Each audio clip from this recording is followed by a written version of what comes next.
All right, hello and welcome to another Expert Insight interview. My name is John Golden from Sales Pop, online sales magazine, and Pipeliner CRM, joining you as usual from a sunny San Diego. And today I'm delighted to be joined by Gary Harper, who is in Northwest Indiana, correct? Just outside Yeah, Chicago? right. Thank you for having me on, John. Absolutely. And Gary is a business coach and an entrepreneur. He founded Sharper Business Solutions in 2016 with Susan Harper, and have since helped hundreds of businesses nationwide identify and achieve their goals. Focus on scaling, process mapping, implementing strategies for effective leadership. And that's what I wanted to talk about today, because a lot of times when people think of, and a lot of people today are thinking even more than ever about starting their own businesses or being entrepreneurs, because the barrier to doing that has kind of come down with technology, if you like. Yeah. Um, but a lot of people think that it's all about the idea and the enthusiasm, and sort of systems and process are kind of things that come later. Yeah. Well, I mean, that's exactly what happens. People neglect those things, and honestly, at the end of the day, entrepreneurship sometimes is confused as self-employment, Right. and it's a difference between self-employment and owning a business, which is real true entrepreneurship is the systems, the process, the people Mhm. that run the company. So Yeah. So one of the books that you wrote is the Rise Business Framework: Four Quadrants of Organizational Structure. So explain to me, number one, what was the genesis of that book, and what were you hoping to help entrepreneurs with that book?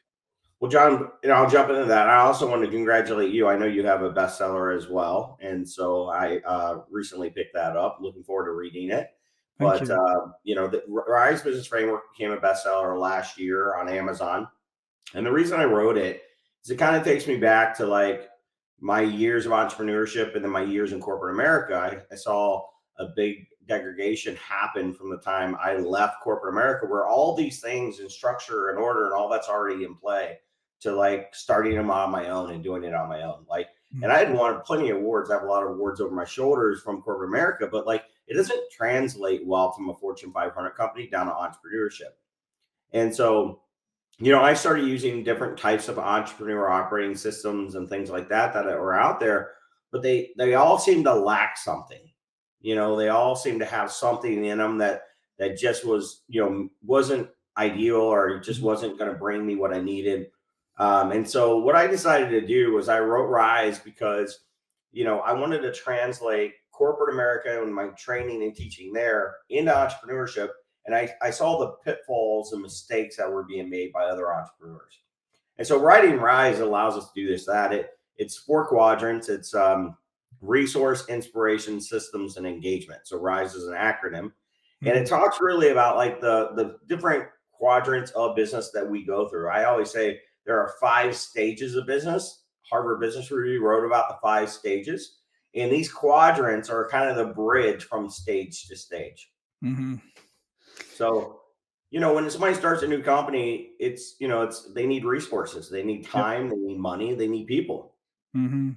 And then, yeah, Yeah, no, no, absolutely, and I think, and I think part of the problem is, as you would know better than I, having coached so many different people, is that I think there's a level of over optimism sometimes at the beginning, and yeah, maybe thinking in too short term, in her time horizons, thinking into short term time horizons. yeah. Well, everybody starts a business with 3 reasons in mind. They start a business with a passion, they have a product, and they feel it can make profit. So Mhm. 3 P's come to play. So a passion, a product, and profits come up, and then people get excited about that, and that passion fuels it, and they get obsessed about trying to succeed and wanting to win. And I see it every day. I mean, I see it in Mhm. brand new entrepreneurs, and I see it in seasoned entrepreneurs, where they allow those 3 things to kind of decide whether or not this should be a business. But Mhm. then they get into like, now the business is making money, or what they perceive to be making money, Right. and if anything, it's replaced their job. And that's Mhm. that's that's awesome, right? Like at the end of the Yeah. day, we own our own job. It still feels better, even if we're working more hours, which is usually the case, than we were working for somebody else. But we have control. We're in control of our own destiny. It creates a level of excitement. The problem that I find, and I think the reason why so many small businesses fail by the time they hit that 10-year mark, and the SBA talks about like very low percentage of businesses actually succeed to 10 Mhm. years is because I find that they don't grow properly. Right. And so, like, there is a right way to grow and a wrong way to grow. And you've heard it before where somebody says they grew too fast. Yes, yes. Yeah. And unfortunately, I mean, I think, and also if you think about, if you certainly, if you come out of corporate America, you often come out with that idea that scaling a business, you just scale it by people, right? You just Yeah. hire lots and lots of people, Yeah. as opposed to looking at how do I scale in the most efficient way, and in the most, if you like, scalable way. hmm Yeah. And honestly, the most profitable businesses in the world today aren't even very heavy people. Yeah, There or product even there are a lot of like Amazon and Uber. Their software or their technology that connects a problem to a solution. And so it's not always about that. It's all about what the world and the market demands of the product, and that's proper. But when building a company, we have to evaluate time, money, and people. Where do we spend our time, and hmm, is our time giving us the highest return? How much money do we need to make, and how much money do we need to spend, and what people do we need? Like, and hmm. not overdoing it on people. I think one of the biggest mistakes people make in entrepreneurship when they first get started is over leveraging the company with, you know, salaries and Yeah, costs that yeah, don't allow them to reinvest back into research and development, growth, marketing, and sales. And at the beginning stages of business, sales and marketing are pivotal. yeah. And to not have money to invest in that could really limit your product and your growth opportunity. Yeah, and the thing is nowadays, there's you have the ability to use fractional resources, to use contract resources, to use cheaper resources, quite frankly, from across the globe, highly skilled. And therefore you don't need to go down the route of always like hiring full-time employees, or Yeah. because quite frankly nowadays a lot of the jobs are so specific that if Mhm. you hire somebody with that specific skill set, it may not be a full-time job anyway, and you end up having somebody doing, 25% doing the thing you hired them for, and 75% doing other stuff that they're no good at. Yeah, and our system quadrant of RISE, we talk about identifying processes and procedures and Mhm. policies within your organization. And I think that's important to know because a lot of times we'll hire people and put them in process, and that's what we're hiring for. We're not Yeah, really hiring for a position, if you will. We hire for people to perform processes. And so we give it a position, a label, but not all positions are created equally. I mean, just go on a job board and look, and you'll see executive, account manager, and an executive account manager can be a lot of different things from mm, sales to like operations. It can be crossed over in a lot of different ways. So just because it has a label title doesn't mean that process matches yours and what you're hiring them to do. And so in systems, we're looking at like, does this process bring value and is it essential?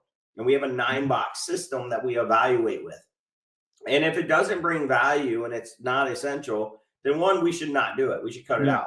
Or if it brings value, let's say it's not essential to your business, it brings value to your customer, but it's not essential to your business, then we want to drive those things to our lowest cost denominators, mhm. right?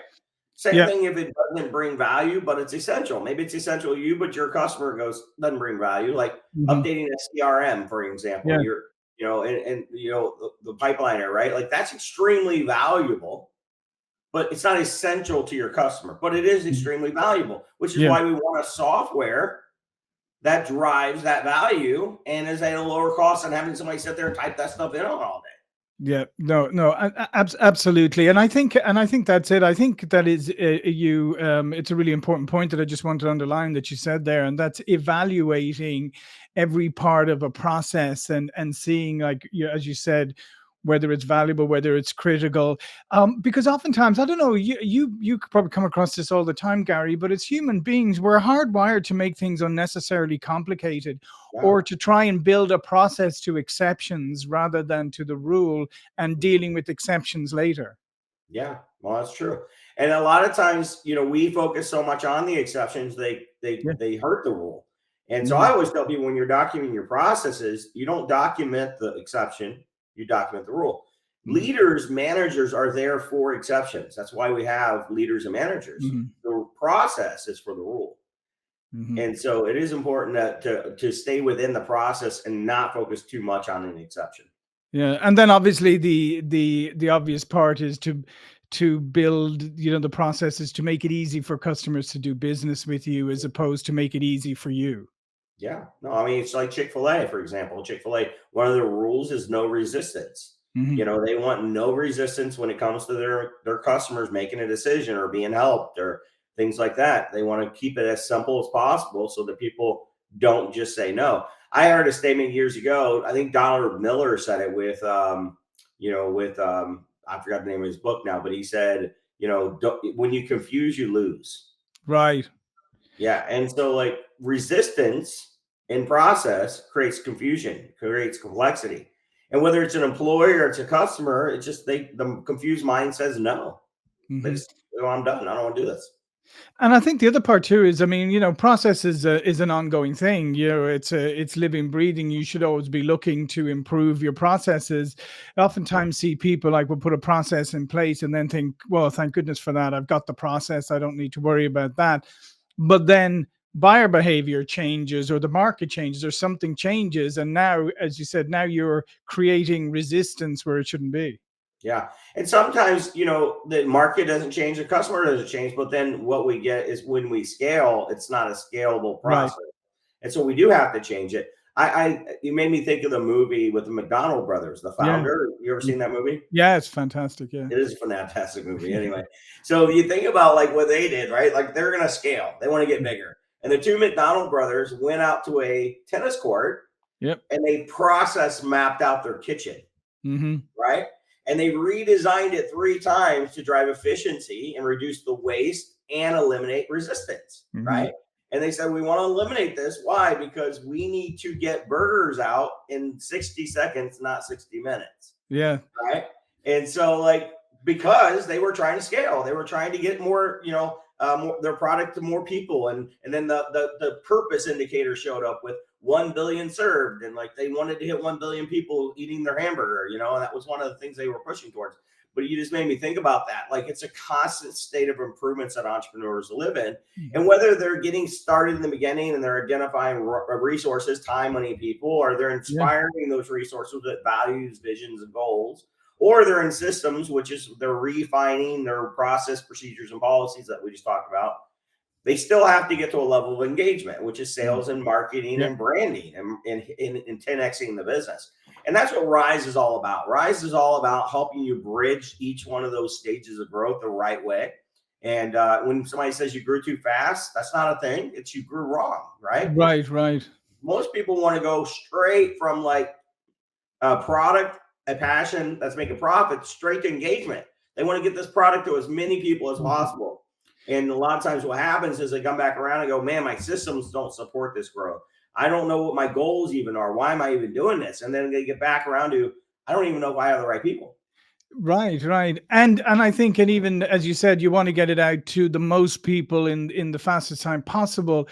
But then your product or service may not be for the most people. It may be for a very defined set of people. And I think that's where a lot of people come unstuck, because let's face it, I mean, if you start your own business, every piece of business looks good, right? Everybody looks like a customer, right? And so you end up being that hammer. Yeah. I never saw or heard an idea I didn't like. Yeah. you know, because they're all great, right? Until you take the idea and you put some tenacity behind it, and it doesn't really push out the fruition that you gave it. And I think that's important to see. And people have got to be able to differentiate between what's good and what's not, and they got to Mhm. grow the right way. And so, like when businesses don't, they get stuck. I think of Chick-fil-A, for example. Chick-fil-A started in 1946 in Atlanta, Georgia. Most people Yeah. don't know that. They think Chick-fil-A has been around like last 10, 20 years. It's really started to Yeah. expand, but they haven't. The owner actually created the first diner in 1946 in right outside Georgia, and right outside of Atlanta. I mean, and what's interesting about it was he took over 50 years to get that business to where it was dialed in. It wasn't until Mhm. 2000 that he hit 1 billion in sales. Right. Well, from 2000 to 2023, he went from 1 billion to 23 billion. And And I what I think is interesting about that is he averages $7.1 million a store. He has less than 3 million store or 3,000 stores in the world. And his closest competitor, KFC, only averages 1.1 and has over 30,000 stores. Right. And I think that's a fantastic. I'm glad you brought that up because I think that's a fantastic thing for people to remember, because we live in this kind of instant culture. We live in this culture where people believe in this overnight success. You know, somebody just blows up all of a sudden, not realizing that number one, the majority of those overnight successes weren't overnight successes. They took a long, long time. And to your point, and therefore, I think sometimes people are in far too much of a hurry. I presume, obviously, when you work with sometimes you have to tell people slow down, take care of these things first, and that will allow you to go faster. Yeah, I mean, my slogan is always get better and you'll get bigger. Better is Mhm. bigger, right? But Yeah, bigger isn't always better. right. Yeah, and as they So say back home in Ireland, you know, where I'm from, sometimes the long way round is the short way home. You know. no, that's very good. That's very good. Yeah, that's good. That's actually really smart to say. But I Yeah. mean, nobody wants that. Everybody wants it today. We all want the Mhm. fix right now. We all want it to be better tomorrow, right?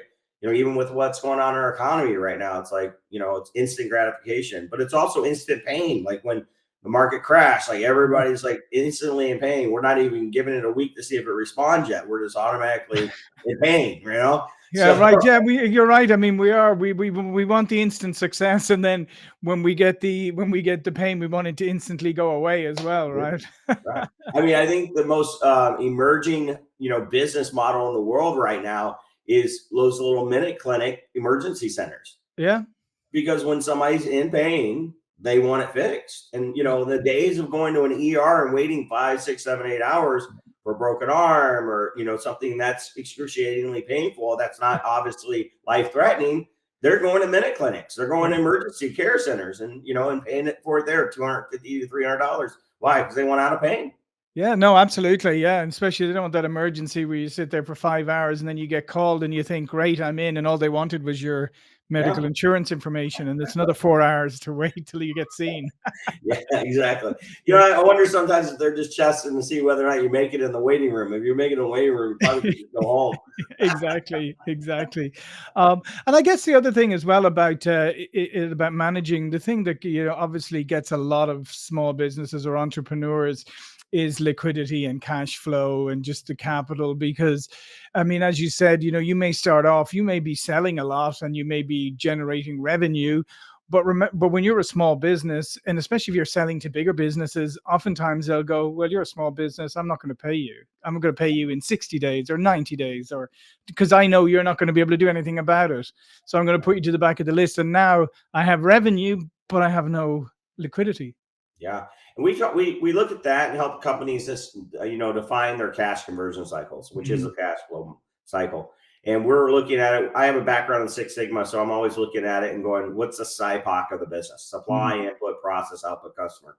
And so by looking at that, it gives me my cycle time, right? Like how long between the time I render or spend money to the time I get money back in, Mhm. depending on what clientele I'm going after.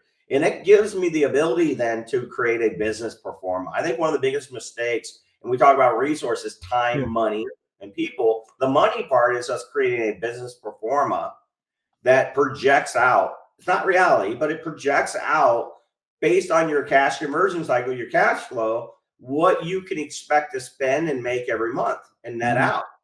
And if you don't plan properly for that, then you could be out of business pretty quickly, Yeah. right? Yeah. Yeah. You have one of the greatest ideas, but all of a sudden you're strapped with capital or not the cash flow not coming in, and you can't make it.